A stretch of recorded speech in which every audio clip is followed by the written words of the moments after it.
আসসালামু আলাইকুম। আমন্ত্রণ জানাচ্ছি জাগো স্পোর্টসে। আপনাদের সাথে আছি আমি মমতাজ শাহিন রুম্পা। শুরুতেই জানিয়ে দিব আপডেটগুলো। মিরপুরের উইকেট যেন মুস্তাফিজের জন্য স্বর্গরাজ্য। লজ্জাজনক হারের পর মিরপুরের উইকেটকে ধুয়ে দিলেন পাকিস্তানের কোচ।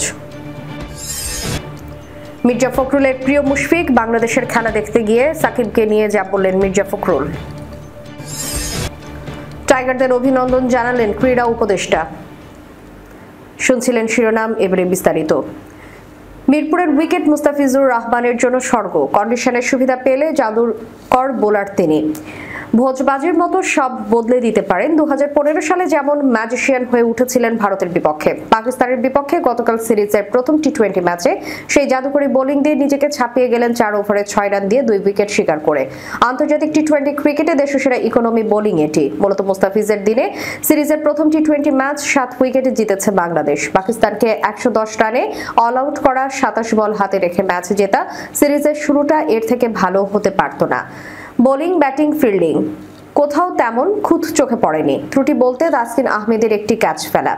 বোলিং, ফিল্ডিং এ এছাড়া বড় কোনো ভুল ছিল না। তানজিদ হাসান তামিম আর লিটন কুমার দাসের আউট মন্থর ও লো উইকেটের বড় কোনো ঘটনা না। সেদিক থেকে দেখলে পাকিস্তানের বিপক্ষে রাজস্বিক জয় বাংলাদেশের।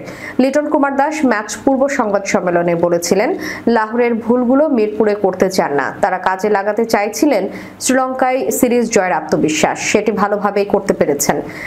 ভেজা কন্ডিশনেও ভালো খেলে জয় নিয়ে মাঠ ছেড়েছেন। পেস বোলাররা দারুণ কার্যকর ছিলেন। 10 উইকেটের 6টি নিয়েছেন 3 পেসার। বাকি 4 উইকেটের 3টি রান আউট থেকে একটি গেছে শেখ মেহেদীর দখলে। অথচ খেলা শুরুর আগে পাকিস্তানকে কম সমীহ করা হয়নি। তাদের বেশ কয়েকজন ক্রিকেটারের বিপিএল খেলার অভিজ্ঞতা থাকাই ভীতির কারণ মনে করা হচ্ছিল। ম্যাচ শেষে প্রমাণ হলো বিপিএল আর জাতীয় দলের খেলা এক নয়। শনিবার ম্যাচ পূর্ব সংবাদ সম্মেলনে পাকিস্তানকে ফেভারিটের তকমা দেওয়াটাই বাকি রেখেছিলেন লিটন। কলম্বো থেকে সালমান আঘাতের সমীহের চোখে দেখেছিলেন তিনি। মন খুলে বলতেও পারছিলেন না সিরিজটি জয় দিয়ে শুরু করতে চান। এর কারণ হতে পারে মে মাসে লাহোরে পাকিস্তানের কাছে হোয়াইট ওয়াশ হওয়া। লিটনকে হয়তো সেই দুঃস্মৃতি তাড়া করছিল। তিনি হয়তো বুঝতে পারেননি শ্রীলঙ্কায় ভালো খেলে খারাপ সময় পেছনে ফেলে এসেছেন। লঙ্কা থেকে ছন্দ নিয়ে দেশে ফেরা টাইগার বাহিনীর স্বরূপে ধরা দেয় পাকিস্তানের বিপক্ষে। সমন্বিত বোলিং আক্রমণে পাকিস্তানকে বেঁধে ফেলে 110 রানে। মিরপুরের বেশিরভাগ সময় ট্রিকি উইকেটে খেলা হয়। স্পোর্টিং উইকেটেও দেখা যায় মাঝে মধ্যে। গতকালের উইকেট একটু বেশি ট্রিকি ছিল। 2021 সালে নিউজিল্যান্ড এবং অস্ট্রেলিয়ার বিপক্ষে অনুরূপ উইকেটে খেলা হয়েছিল। সেই কন্ডিশনের সমালোচনা এখনো করেন লিটন। শনিবার ম্যাচ পূর্ব সংবাদ সম্মেলনেও সমালোচনা করেছিলেন। অথচ গতকাল মিরপুরের ট্রিকি উইকেটে খেলতে হলো তাকে, যেখানে ব্যাটিং করা সত্যি কঠিন ছিল। এ কারণে সফরকারী দলের কোচ উইকেটের সমালোচনায় মেতেছিলেন।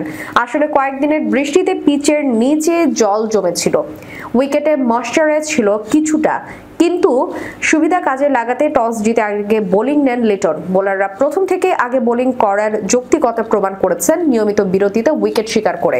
প্রথম ওভারের 3য় বলেই ফখর জামানের ক্যাচ ফেলেন তাসকিন, যদিও পরের ওভারে বল হাতে বেক থ্রু দেন তিনি। ডিপ লাইন লেগে সাইমের ক্যাচ নেন মুস্তাফিজুর রহমান। উইকেটের জন্য মেহেদীকে বেশিক্ষণ অপেক্ষা করতে হয়নি। 3য় ওভারের শেষ বলে মোহাম্মদ হারিস ক্যাচ আউট হন ডিপ মিড উইকেটে।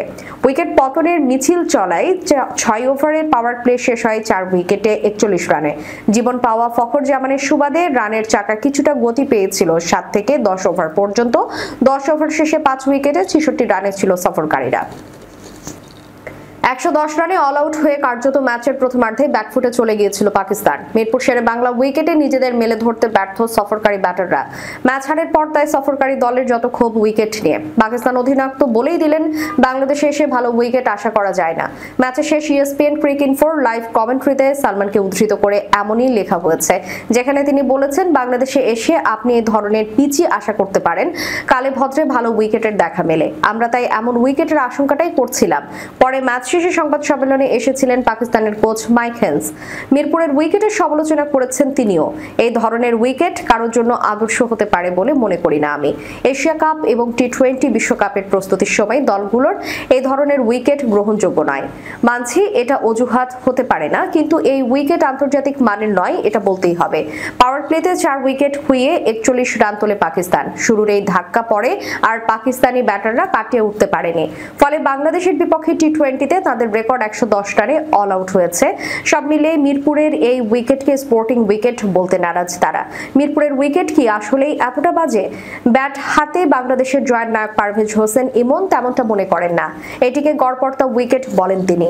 ইমনের ভাষায় মিরপুরের উইকেটে বোলারদের একটু সহায়তা থাকে, এটা স্বাভাবিক। আমাদের পরিকল্পনা ছিল যত দ্রুত সম্ভব উইকেট বুঝে সেট হয়ে যাওয়া।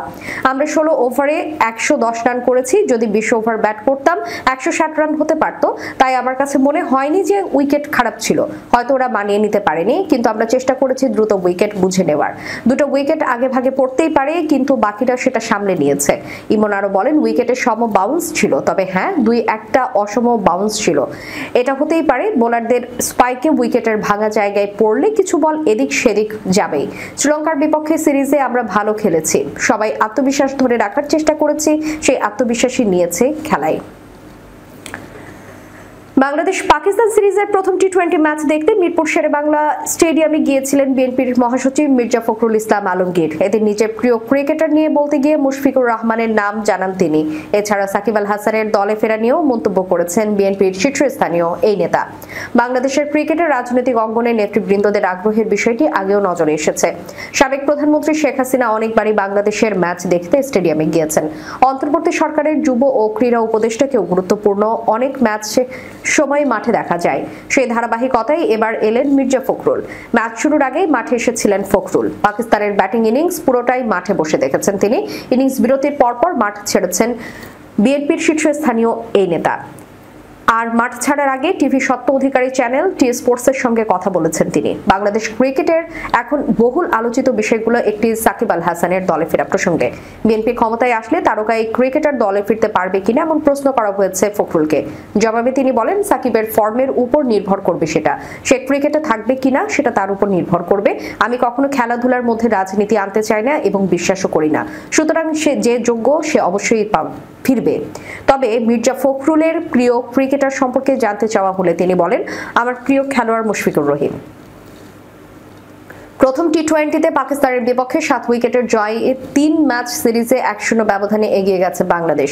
দাপুটে জয় পাওয়ায় বাংলাদেশ দলকে অভিনন্দন জানিয়েছে যুব ক্রীড়া উপদেষ্টা আসিফ মাহমুদ সাজিব ভুইয়া। ক্রিকেটারদের পাশাপাশি কোচ ও বোর্ডের সঙ্গে সংশ্লিষ্ট সবাইকে অভিনন্দন জানান আসিফ মাহমুদ। ক্রীড়া উপদেষ্টা আশাবাদ ব্যক্ত করেন, সিরিজের বাকি ম্যাচগুলোতে জয়ের ধারা অব্যাহত থাকবে। রোববার মিরপুরের শেরেবাংলা জাতীয় ক্রিকেট স্টেডিয়ামে দুর্দান্ত বোলিং করেন pacer Mustafizur Rahman. 4 over bowling করে মাত্র 6 রান খরচায় 2 উইকেট নেন কাটার মাস্টার।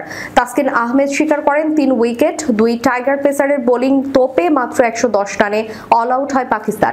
111 রানের লক্ষ্যে খেলতে নেমে বাংলাদেশের হয়ে দুর্দান্ত 50 হাঁকান ওপেনার পারভেজ হোসেন ইমন। মুস্তাফিজের রেকর্ড গড়া বোলিং ও ইমনের ঝড়ো অর্ধশতকে ভর করে 27 বল হাতে রেখে জয় পায় বাংলাদেশ। শেষ করার পূর্বে সংবাদ শিরোনামগুলো জানিয়ে দিব আরো একবার। মিরপুরের উইকেট যেন মুস্তাফিজের জন্য স্বর্গরাজ্য।